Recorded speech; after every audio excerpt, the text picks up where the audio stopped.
ব্রাহ্মণবাড়িয়ার বিজয়নগরে ইসলামপুর পুলিশ ফাঁড়ির ইনচার্জ রাজীব যেন সাক্ষাৎ ডাকাত। পুলিশি পোশাক ব্যবহার করে টাকা হাতানোর নতুন চাঞ্চল্যকর অভিযোগ। ডাকাতি মামলায় ফাঁসানোর হুমকি দিয়ে নিয়েছেন ৬৩,০০০ টাকা। ঘুষ নিয়েও টাকা নেননি মর্মে ধারণ করে রাখেন ভিডিও। বিস্তারিত দেখুন বিজয়নগর থেকে ফিরে মেহেদী হাসান ও এহসানুল হকের পাঠানো ৩ পর্বের ধারাবাহিক অনুসন্ধানী প্রতিবেদনের দ্বিতীয় পর্বে। দেশের জননিরাপত্তার প্রতীক হিসাবে বাংলাদেশ পুলিশ বাহিনী গণমানুষের অন্যতম ভরসাস্থল। কিন্তু যুগে যুগে কতিপয় স্বার্থান্বেষী অসাধু কর্মকর্তার অপকর্মের দায় নিয়ে ভুগতে হয়েছে গোটা পুলিশ বাহিনীকে। ঠিক তেমনই একজন হলেন ব্রাহ্মণবাড়িয়ার বিজয়নগর থানার অধীনস্থ ইসলামপুর পুলিশ ফাঁড়ির ইনচার্জ ইন্সপেক্টর রাজীব আহমেদ। তার কর্মকাণ্ডে এখন লোকমুখে কানাঘুষা শুরু হয়েছে।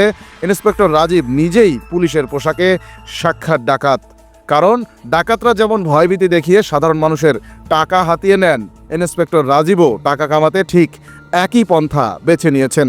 তবে তার ডাকাতি পুরোটাই পুলিশের পবিত্র পোশাককে কলঙ্কিত করে।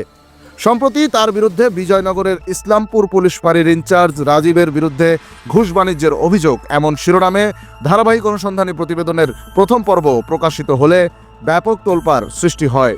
অগ্রযাত্রার প্রতিবেদনটি দেখে অনেক ভুক্তভোগী যোগাযোগ করেছে অগ্রযাত্রার সাথে। তুলে ধরেছেন পুলিশের পোশাককে কলঙ্কিত করে রাজীবের করা নানান অপকর্মের তথ্য। তেমনই একজন ভুক্তভোগী হলেন হবিগঞ্জের মাধবপুর এলাকার বাসিন্দা ও মাইক্রো ড্রাইভার রফিক। কিছুদিন আগে রফিককে মাধবপুর ব্রিজের ঢাল এলাকা থেকে লোকমারফত কৌশলে ডাকিয়ে নিয়ে যান ইন্সপেক্টর রাজীব। এরপর রাতভর ডাকাতি মামলায় আটকের ভয়ভীতি দেখাতে থাকেন। ডাকাতি মামলা থেকে বাঁচার একমাত্র উপায়ও ভুক্তভোগী ড্রাইভার রফিককে দেখিয়ে দেন ইন্সপেক্টর রাজীব। রাজীবের দাবি ১ লক্ষ টাকা, তাহলেই মিলবে মুক্তি। অতঃপর দরদামের শেষে রফিকের কাছে থাকা নগদ ১৩,০০০ টাকা এবং পরবর্তীতে মধ্যরাতে হবিগঞ্জের মাধবপুর মাইক্রো স্ট্যান্ডে রফিককে নিয়ে গিয়ে আরও ৫০,০০০ টাকা ঘুষ আদায় করেন রাজীব। তবে এখানেই শেষ নয়। প্রায় ৬৩,০০০ টাকা হাতিয়ে নেওয়া শেষে ইন্সপেক্টর রাজীব সেদিন ভোররাতের দিকে ভুক্তভোগী রফিকের কাছ থেকে জোরপূর্বক জবানবন্দি নিজের মোবাইল ক্যামেরায় রেকর্ড করেন। সেখানে রাজীব ভুক্তভোগী রফিককে বলতে বাধ্য করেন তাকে জিজ্ঞাসাবাদের জন্যই আনা হয়েছিল। জিজ্ঞাসাবাদ শেষে সসম্মানে ছেড়ে দেয়া হয়েছে, কোনো টাকা পয়সা নেওয়া হয়নি। এ ব্যাপারে জানতে চাইলে অভিযুক্ত ইসলামপুর পুলিশ ফাঁড়ির ইনচার্জ রাজীব যেন আকাশ থেকে পড়লেন। তিনি এ ব্যাপারে কিছুই জানেন না বলে জানান অগ্রযাত্রাকে। রফিক নামের একটা ছেলে, তাকে ডাকাতির মামলায় আটকানোর অভিযোগে আপনি ৬০,০০০ ৬২,০০০ টাকা টোটাল তার কাছ থেকে রাখছেন, এরকম একটা অভিযোগ আমরা পাইছি। এরকম কোনো ঘটনা আপনি জানেন না? স্থানীয় সূত্রে জানা গেছে ভুক্তভোগী রফিক সাংবাদিকদের কাছে অভিযোগ করেছেন এমন বিষয়টি ইসলামপুর পুলিশ ফাঁড়ির দুর্নীতিবাজ ইনচার্জ রাজীব জেনে ফেলার পর মাধবপুর মাইক্রো স্ট্যান্ডে গিয়ে ভুক্তভোগী রফিক সহ সকল মাইক্রো গাড়ির মালিক এবং চালককে হুমকি দিয়ে বলেছেন, কেউ যদি আরও সাংবাদিকদের সাথে যোগাযোগ করে তাহলে পুরো স্ট্যান্ডই বন্ধ করে দেয়া হবে। এরপর থেকে ভুক্তভোগী রফিক সহ ওই স্ট্যান্ডের অনেকেই আতঙ্কে আছেন। আমার ডর ভয় দেখাইছে যে আমার ডাকাতি মামলা দিয়ে দিব, ওই শ্বশুর এখানে না কোনো ডাকাতি হয়েছে, বলতেছে যে এটা মনে নাকি আসামি পায় না, এখন আমার দিয়ে চালান করে দিব।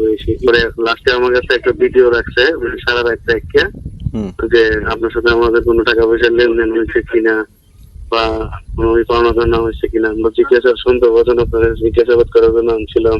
কত হলো আপনার কাছ থেকে, আপনার সাথে কি লেনদেন হয়েছিল কিনা সত্যি কথা বলবেন? জি জি, মূলত আমার সাথে লেনদেন হয়েছে স্যার। কয় টাকার নিচে? আমার কাছ থেকে হলো 50 আর হচ্ছে যে প্রায় 12-13,000 টাকা মানে মানি রেখেছিল, এটা টোটালি রেখে। তাহলে 50 আর ধরেন 62,000। টাকাটা কি রাজীব নিজে নিছে, নিজে হাতে নিছে? হ্যাঁ, উনি নিজে নিছে। ভিডিওটাও ওনার মোবাইলে, উনি নিজের মোবাইলতে ভিডিও করছে। কিন্তু মাধবপুর হবিগঞ্জ জেলায় অবস্থিত, যেটা রাজীবের দায়িত্বপূর্ণ এলাকাও নয়।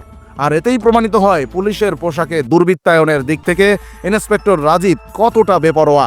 এ ধরনের অপরাধী মানসিকতার পুলিশ কর্মকর্তাদের কাছ থেকে আদতে দেশ ও জাতি হয়রানি ছাড়া আর কি পাবে, সেটি এখন বিরাট প্রশ্ন। দর্শক, ধারাবাহিক অনুসন্ধানী প্রতিবেদনের পরবর্তী পর্বে আমরা তুলে ধরব ইসলামপুর পুলিশ ফাঁড়িতে যোগদানের পর থেকে ইন্সপেক্টর রাজীব কোন খাত থেকে কত টাকা নিয়মিত ঘুষ নিচ্ছেন এবং স্থানীয় কে কে তার দালালি করছে, তাদের তথ্য। চোখ রাখুন অগ্রযাত্রায়।